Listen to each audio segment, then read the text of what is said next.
So I am Kurt. I told David I went to therapy today, so I'm all talked out and I have nothing left.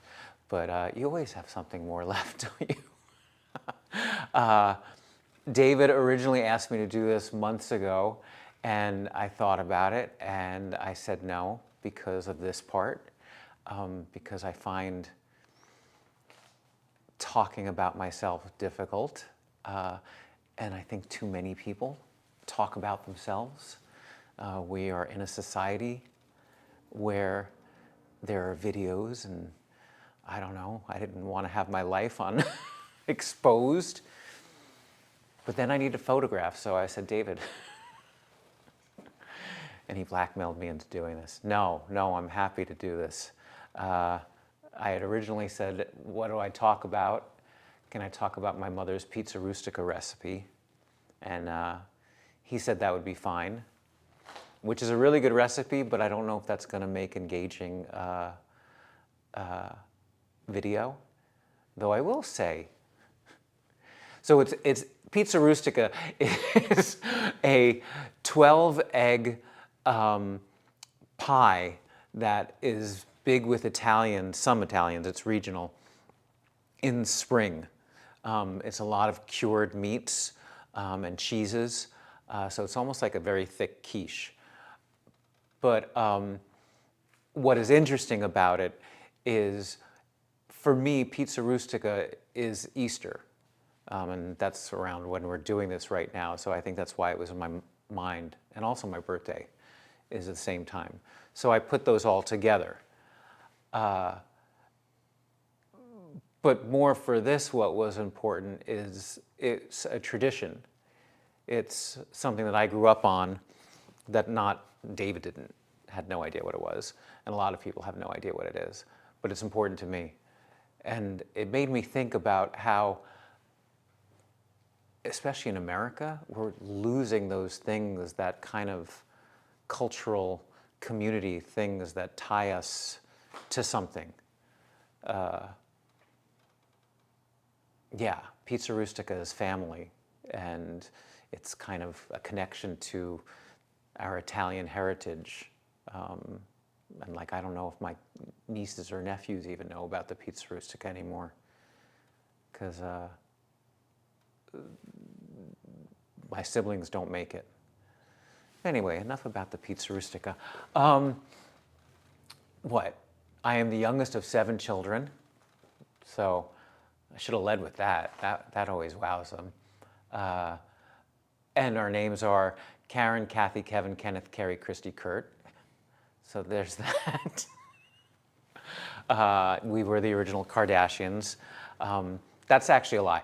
My mother is so not cute, and I don't know how we all got K names, but you can't like go to 5 or 4 and then stop, you know, and because you don't know when you're gonna stop. So by the time they got to 7,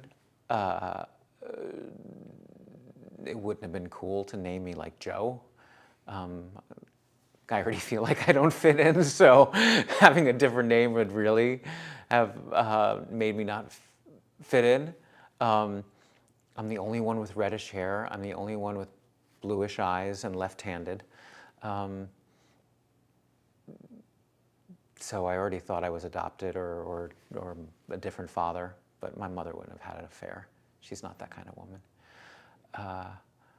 What else does David want me to talk about? I live down the hall from David. Apparently that's an old standard.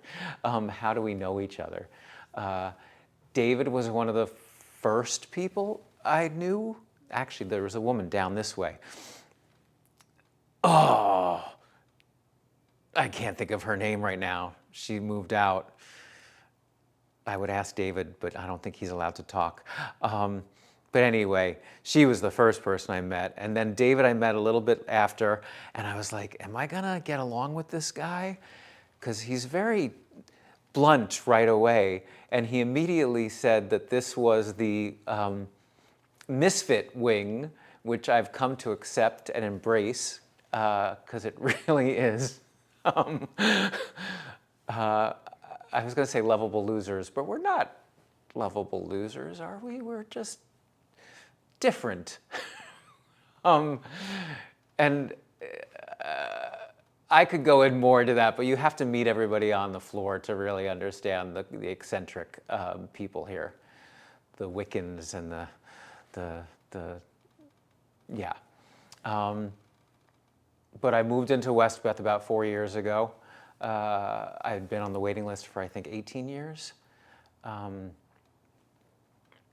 was a dancer, and now I'm kind of an actor. I don't really like talking about this part. This is kind of where I was afraid things were going to go. So when you move into Westbeth, everybody's like, oh, what's your art? It kind of defines you. And when I was a dancer, I did a Broadway show and I did a lot of national tours, West Side Story and A Chorus Line, and my credits were pretty good. But then I transitioned to acting, and I was studied with a good acting teacher, which was very impressive at that time. But then I didn't really work as an actor. I never could get an agent. So it was very frustrating. And then Westbeth called me finally to come in, and I was like, oh shit, I don't know if I can curse. I'm sure I can. Will I get into Westbeth? Because my credits aren't as good as they were before, and people are going to judge me. But I did get into Westbeth. But now when I tell people I'm an actor and there are real actors here, it's a little, I don't know.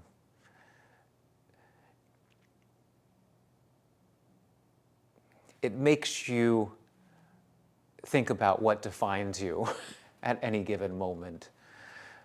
I think you always judge yourself and base it on other people's experiences, and the older you get, I think everybody has things that disappointed them or could have been better, and you kind of have to let that go.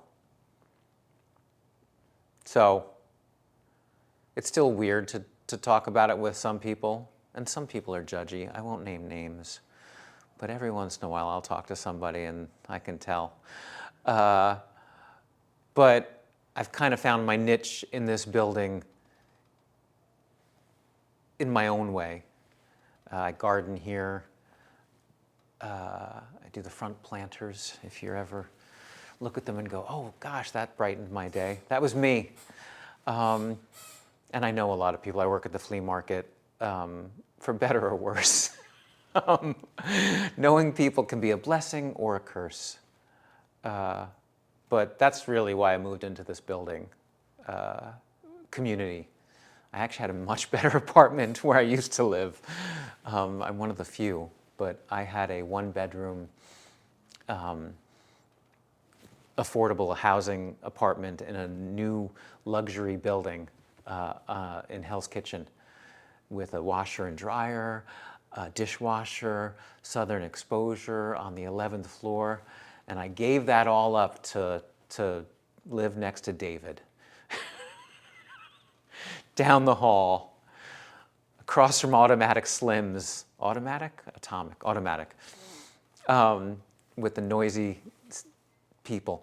But it's all about the community of Westbeth, which is very rare and seems to be. Actually, I'll tie that back into how I started this whole thing. It's more and more rare, in America, but in the city, people having that kind of community, and it's just so weird. We all live in these boxes, apartment buildings with all these people next to each other, and my old building, nobody talked to each other. It was just bizarre. A lot of people, it was moving in and out, and that was part of it. But there was just no community. And it's sad. At least here at Westbeth, people do not get along. There are events and people help each other. Today, because of the flea market, I got a wheelchair for somebody. I won't name names. Because they needed it to get to the hospital. And I was happy to do it, you know. And who knows, when I'm older, somebody might have to do it for me. So that's a good thing, living here, and the interesting people. I mean, the weirdo that's behind the camera. I wouldn't have met if I didn't live here. So yeah, that's all good stuff, and that's kind of the Pizza Rustica story back, you know, having a sense of community. Because what is life if you don't have, you know, connection with other people and community?